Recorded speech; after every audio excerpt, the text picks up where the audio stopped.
नमस्कार. मराठी अन्नपूर्णा डिलाईट्समध्ये तुम्हा सर्वांचं खूप खूप मनापासून स्वागत. आज आपण कुरकुरीत आणि चटपटीत अशा मक्याच्या चिवड्याची रेसिपी बघणार आहोत. सर्वात आधी एका मिक्सरच्या भांड्यामध्ये 2.5 चमचे साखर, अर्धा टेबलस्पून मीठ दळून घ्यायचे आहेत. असं केल्याने मीठ छान बारीक होतं आणि चिवड्याला सगळीकडे लागल्या जातं, त्याचबरोबर तळाला जमा होत नाही. त्यानंतर याच भांड्यामध्ये 1.5 टेबलस्पून धने, अर्धा टेबलस्पून जिरे आणि अर्धा टेबलस्पून बडीशेप घेतलेली आहे. हे सर्व मिक्सरला फिरवून अशी भरड करून घ्यायची आहे.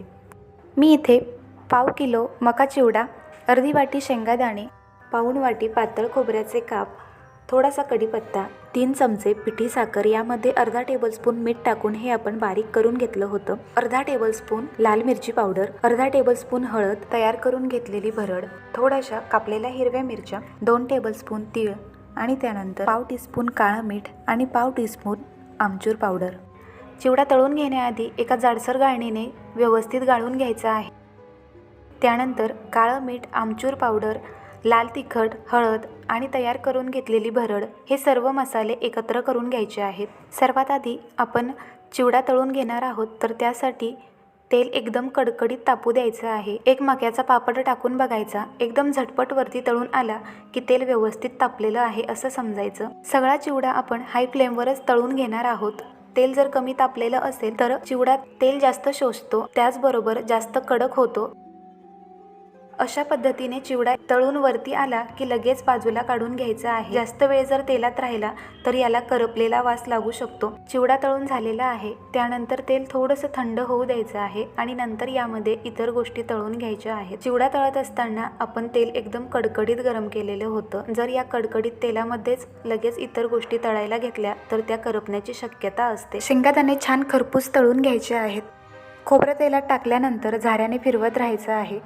पातळ काप केल्यामुळे हे पटकन सोनेरी रंग घेतात. झाऱ्याने फिरवल्यामुळे एकसारख्या रंगावर तळली जातात. तुम्ही इथे बघू शकता. त्यानंतर कढीपत्ता तळून घेऊया. कढीपत्ता छान कुरकुरीत होईपर्यंत तळून घ्यायचा आहे. चिवडा थोडासा कोमट असतानाच आपल्याला यावर मसाले टाकायचे आहेत. असं केल्याने चिवड्याला मसाला व्यवस्थित लागतो. ते चिवड्याचं प्रमाण कमी आहे. जर जास्त प्रमाणात चिवडा असेल तर असा एखाद्या पसरट भांड्यामध्ये चिवडा टाकून घ्यायचा आणि एका गाळणीच्या मदतीने मसाला यावर टाकून घ्यायचा. असं केल्याने मसाला सगळीकडे व्यवस्थित लागतो. मक्याचा चिवडा खडबडीत असल्याने मसाला जर एकाच जागेवर टाकला गेला तर तो सगळीकडे लागला जात नाही. त्यामुळे मसाला टाकताना पसरवून टाकावा. शिल्लक मसाल्यापैकी थोडासा मसाला तळलेल्या पदार्थांवर टाकून घेऊया. छान मिक्स केलं की हे सर्व साहित्य आपल्याला चिवड्यामध्ये टाकून घ्यायचं आहे. हलक्या हाताने किंवा अशा पद्धतीने झाऱ्याने चिवडा पुन्हा मिक्स करून घ्यायचा आहे. त्यानंतर शिल्लक असलेला सर्व मसाला टाकून घ्यायचा आहे. अशा पद्धतीने 3 वेळा थोडा थोडा करून मसाला आपल्याला चिवड्यावर टाकायचा आहे. फोडणीसाठी कढाईमध्ये 2 ते 3 चमचे तेल घ्यायचं आहे. यामध्ये हिरवी मिरची टाकून छान कुरकुरीत तळल्यानंतर तीळ टाकायचे आहे. बऱ्याचदा तीळ तेलामध्ये टाकल्यानंतर ते कढाईच्या बाहेर उडतात. अशा वेळी लगेचच गॅस बंद करायचा आहे. तयार केलेली फोडणी चिवड्यावर टाकून घेऊया आणि पुन्हा एकदा हलक्या हाताने चिवडा व्यवस्थित मिक्स करायचा आहे. त्यानंतर सर्वात शेवटी साखर टाकून घ्यायची आहे. साखर टाकून चिवडा व्यवस्थित मिक्स करून घ्यायचा आहे. मक्याच्या चिवड्यासाठी साखरेचं प्रमाण नेहमीपेक्षा थोडंसं जास्त वापरावं. अशाच चटपटीत रेसिपीजसाठी चॅनलला सबस्क्राईब करायला विसरू नका.